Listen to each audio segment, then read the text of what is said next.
नमस्कार दोस्तों, स्वागत है आप सभी का मेरे H S Bhardwaj YouTube channel पर। मैं हरिओम शर्मा आज आपको प्रदोष व्रत से संबंधित जानकारी दे रहा हूँ। प्रदोष व्रत का क्या फल होता है, किस लिए ये व्रत रखना चाहिए, हमारी कौन कौन सी मनोकामनाएं पूरी होती हैं। भगवान शिव जी की कृपा से हमारे सभी संकटों का निवारण होता है। इसका महत्व क्या होता है, संपूर्ण जानकारी के लिए आप वीडियो को लास्ट तक देखिए, चैनल को सब्सक्राइब करें। वक्रतुंड महाकाय शूलकोटि संप्रभ निर्विघ्नं कुरु मे देव सर्व कार्येषु सर्वदा। भगवान गणेश जी सभी विघ्नों का नाश करके हमारी सभी मनोकामनाएं पूरी करें। महाकाल की पूजा करने से इंसान के जीवन में आए हुए सभी संकटों का नाश होता है। जो लोग प्रदोष व्रत करते हैं उनके जीवन में कभी कोई परेशानी नहीं आती। प्रदोष व्रत को करने से इंसान को पुत्र, धन, वैभव, नौकरी, व्यापार हर सुख प्राप्त होता है। अच्छी संतान की प्राप्ति होती है। गृहस्थ जीवन सुखपूर्वक व्यतीत होता है। प्रदोष व्रत कई प्रकार से रखा जाता है। प्रदोष व्रत में भगवान शिव जी की शाम के समय पूजा की जाती है। सोम प्रदोष व्रत होता है, भौम प्रदोष व्रत होता है, बुद्ध प्रदोष व्रत होता है, लेकिन पूजा और नियम सबके एक जैसे ही होते हैं। आज मैं आपको बुधवार का जो प्रदोष व्रत होता है उसकी जानकारी दे रहा हूं। इस कथा के सुनने से इंसान की सभी मनोकामनाएं पूरी होती हैं। और ये जो कथा है, ये कथा आप प्रत्येक प्रदोष व्रत को सुने और जो इसमें पूजा विधि है वो भी प्रत्येक प्रदोष व्रत की एक जैसी होती है। सर्वप्रथम सुबह स्नान आदि करके भगवान शिव जी के नाम का संकल्प लेकर के कि प्रभु आज मैं प्रदोष व्रत करूंगा, आप मेरी मनोकामना पूरी करें। भगवान गणेश जी की आराधना करें। उसके बाद में माता पार्वती, कार्तिकेय, नंदी जी की सभी की पूजा करें। भगवान शिव जी की पूजा करें। भगवान शिव जी को पंचामृत से स्नान कराएं। उसके बाद में बेलपत्र, पुष्प, धूप, दीप, नैवेद्य, गंध पुष्प आदि से भगवान की विधि विधान से पूजा करें। पूजा करने के बाद में कथा को श्रवण करें। इसमें एक समय भोजन किया जाता है।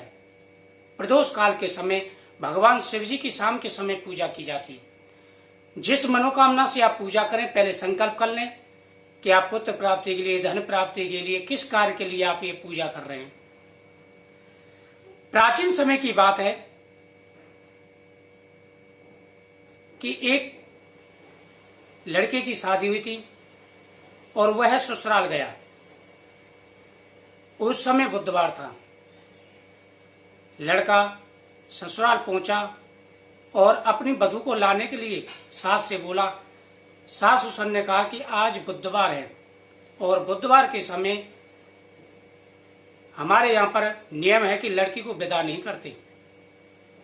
लेकिन उसने जिद कर ली कि आज बुधवार के दिन ही मैं लेकर के जाऊंगा। उन्होंने काफी मना किया, वह नहीं माना। हार करके उसने जो है सास ससुर ने बेटी को विदा कर दिया। बैलगाड़ी में सामान रखा और वह अपनी पत्नी को लेकर के जा रहा था कि रास्ते में उसकी पत्नी को प्यास लगी।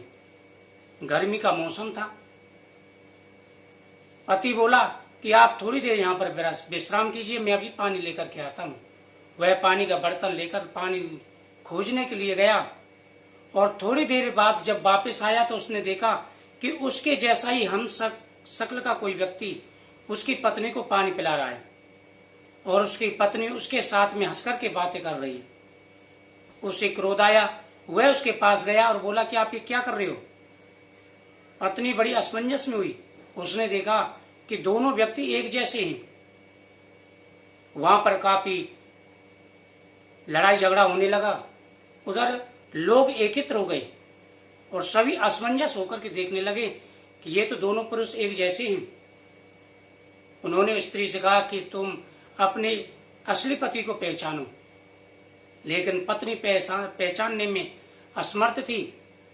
तभी उसका जो असली पति था उसने भगवान शिव जी से प्रार्थना की कि प्रभु आज मैंने जो गलती की यानी बुधवार के दिन में जबरदस्ती लेकर के आया। आज के बाद ऐसी गलती कभी नहीं करूंगा। उस दिन प्रदोष व्रत भी था और मैं प्रतिदिन आपकी आराधना करूंगा और प्रति महीने के प्रत्येक प्रदोष व्रत की मैं पूजा करूंगा, व्रत करूंगा। आप मेरी रक्षा करें।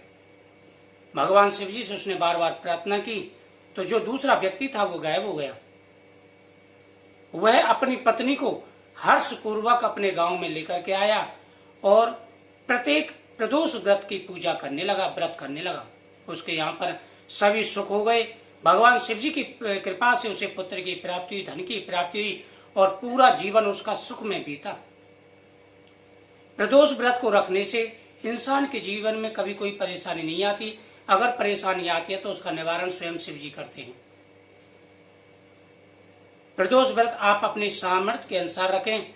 उसके बाद में आप इसका उद्यापन करें। एक बार उद्यापन करना जरूरी होता है।